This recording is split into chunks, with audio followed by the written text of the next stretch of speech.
Good day. Scott Campbell in this series, a Christian pastor in French Quebec. And I realized as I looked through my past French videos that somehow I had at one point done a video, essentially not a translation but a summary of my very first video on being a pastor in Quebec and why, the question of why did I come here with my wife? And I guess what I realized is somehow in all the different transfers of videos is that one is, I've misplaced it. So I'm sorry for those of you English speakers who had to start with video number 2, which talked about what is a pastor.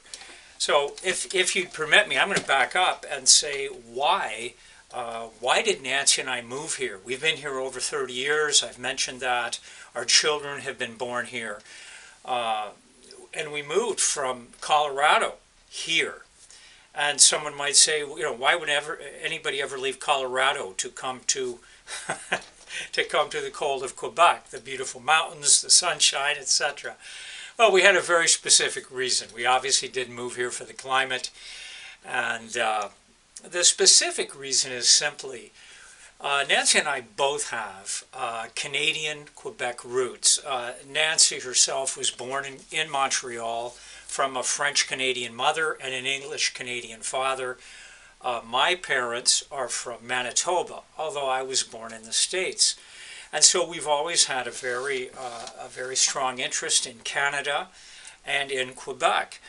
And we had been following some of the different developments as what is now called the Tranquil Revolution, or the Quiet Revolution.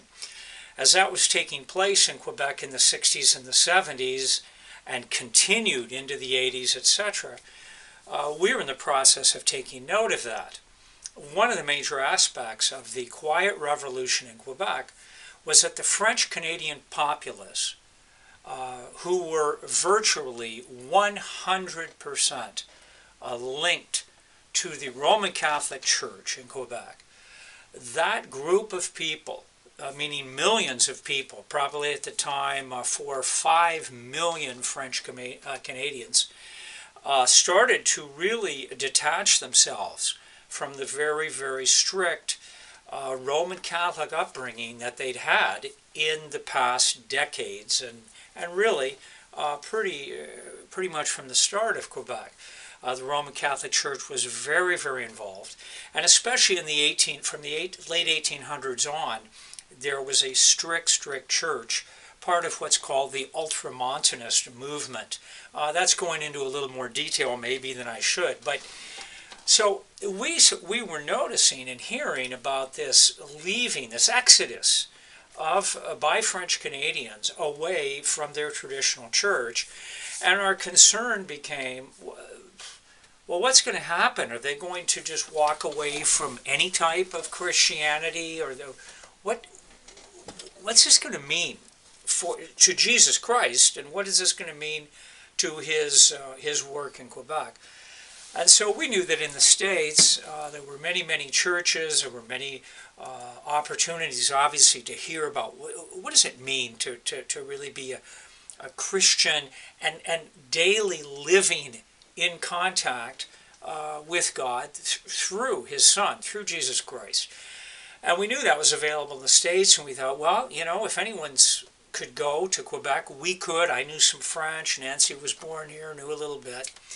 And so we did that, and we came not because, you know, we think we're better, but just to say to the French Quebecer, look, there are options within the Christian world.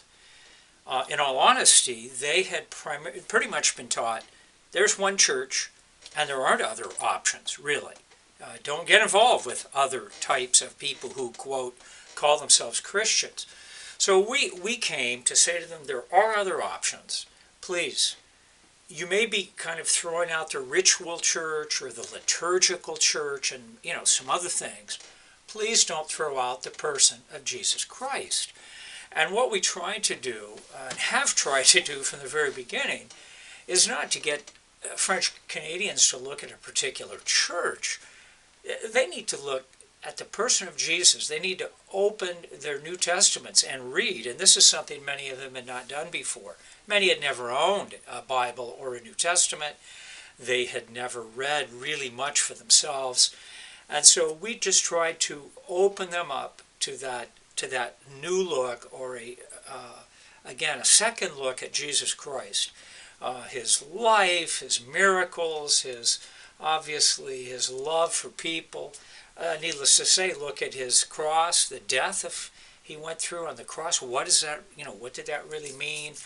His resurrection, which they hadn't heard that much about.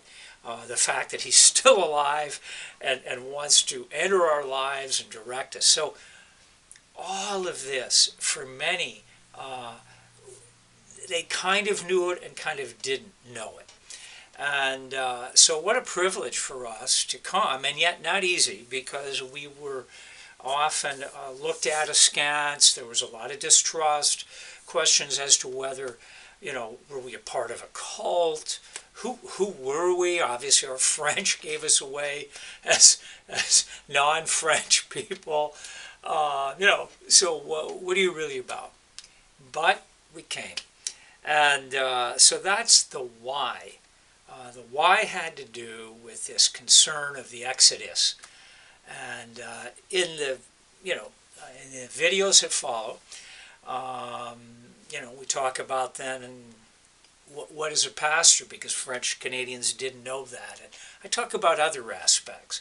So thanks for backing up and going back to this first step of, why did we come here in the first place? So I look forward to having you view also the future videos in English. Thank you.